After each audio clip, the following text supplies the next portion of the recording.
Hello, and this is Malorian, and I'm going to be covering a huge game I had between my 4,000 points of Orcs and against an army of 4,000 points of Lizardmen. Just a little bit of background for this. I just ran a tournament a few weeks ago where the last game was actually 4,000 points. It gets bigger every single game. And my opponent got to play. I was organizer. It was even participants, so I didn't get to play. But after, he was wondering if I wanted to have a game because he wanted to try out some characters. Guessing that he'd want to use something like Croak or Mazamandi, I decided to use Grimgor and came up with a big horde. But he didn't actually bring any special characters, so we'll get right to it and we'll show this off. So here's a picture of the first deployment here. The terrain is a little bit sparse because obviously we're going to have a lot of units, and I actually was set up by a third party. So all we did is told them that it was going to be a big game, 4,000 points aside.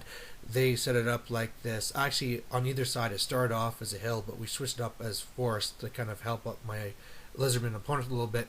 And yeah, so this is what it looks like. So on my side, from the left to the right, I have a shaman on a chariot. I have some squig hoppers. I have another shaman on chariot. Then I have savage orcs. I have some orcs, and there's a shaman in there. I have a troll with a chariot behind. More orcs. Then I have some night goblins that has my savage orc war boss in there, and that's actually going to be my general. Then I have some more orcs, and in that unit I have my BSB. Behind it is the bolt thrower. Then there's some more night goblins, another troll with another chariot.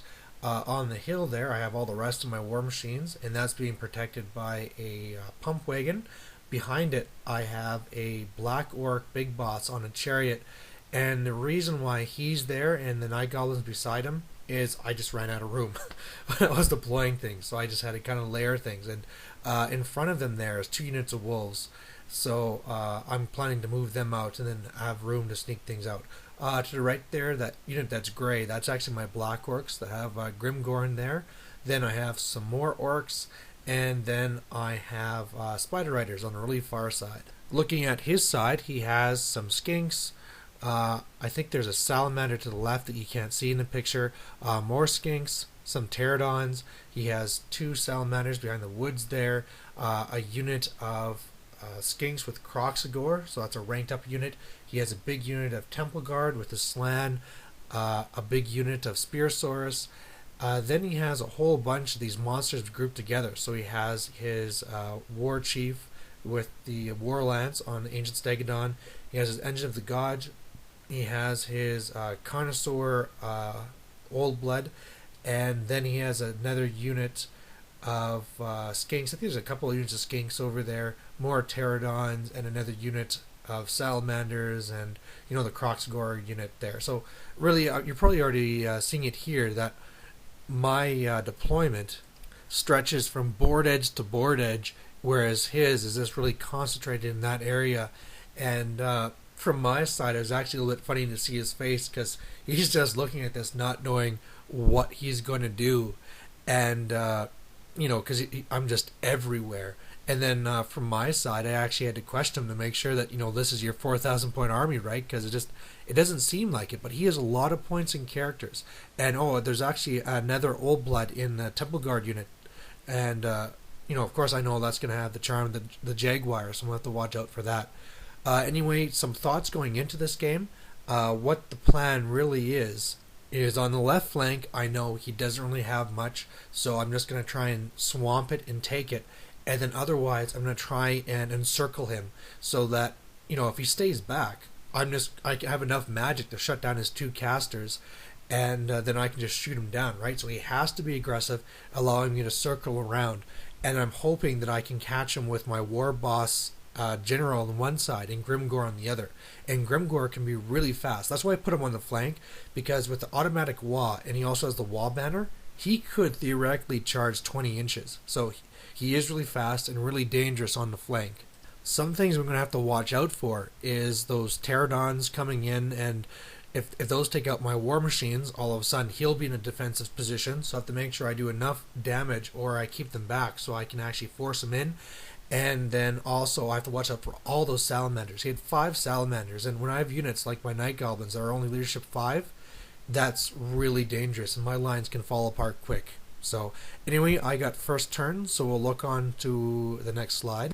Oh, and I forgot to say, here's a just kind of a more close-up of his main line here, so you see how all his monsters are grouped together, and really all of his main units are grouped together. Here's one kind of more of my main line here, so you can kind of see where the characters are. It's still kind of tough because there's so many units there. And then we're on to my first turn. So Animosity didn't do too much. I had one unit of wolves that failed, so they trapped those units behind it, and my squig hoppers on the left moved up a bit. Otherwise, not much. So I'm staying kind of defensive. I'm starting to do my encircling maneuver. The trolls are out there just to block whatever they need to do, and I'm really just kind of holding back and kind of waiting to see what he does. My shooting phase goes fantastic, and I actually managed to kill his skink chief with the war spear, so that's amazing. And I almost killed his priest as well.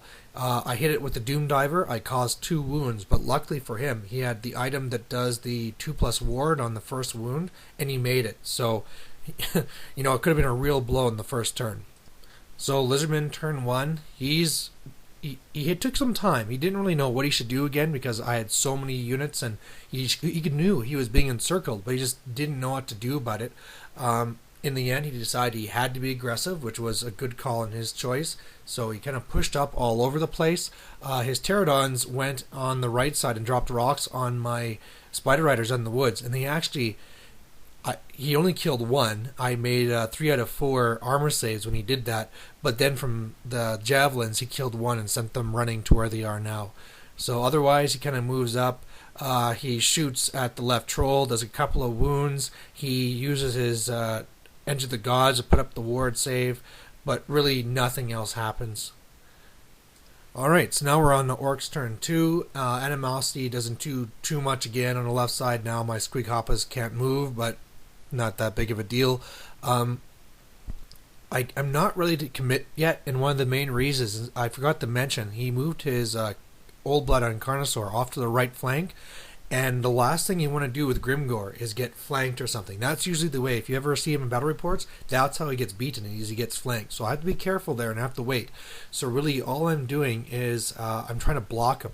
So you see I have a couple of units up there. That's because on the left side I charged out. I charged the 2 trolls into 1 salamander. It fled, got away. A chariot charged another one, fled, got away. I charged a shaman chariot at some skinks that ran over the pterodons.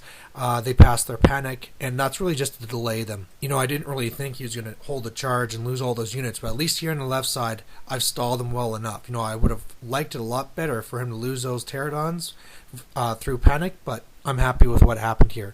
I also moved up some wolves there to block off his Engine of the Gods to make sure he doesn't run up and do a bunch of terror tests to me. Here's a picture of how it looks on the right side and how I'm trying to get Grimgor and his boys there to get rush in. They've lost a couple from the salamanders, but nothing too bad. I even lost one from another unit, but they passed their panic test, so that's good. And then here's a better picture of what it looks like on the left flank.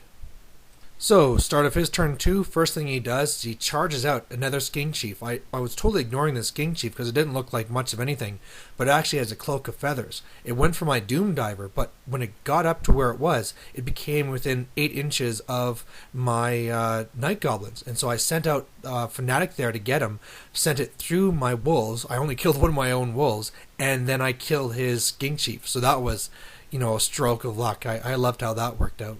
Otherwise, he runs past my fast cav there and then draws out all my other fanatics and then uses his laser beam to kill them all. He actually only rolled 2 inches, but it was just what he needed to kill most, and then killed most of my wolves there as well. And the reason why those wolves are there, is because the spear source charged them to get them out of the way of the Engine of the Gods. Here's a picture of the left flank. He charged the 1 chariot and it got away. And here's a picture of the right flank. And what he did here was block my war machines with his pterodons. And his 1 Jaguar Saurus guy jumped out, killed the war machine, and is now in my pump wagon. And also he has his Carnosaur right there to counter. And I'll go on with the rest of the report in the next video.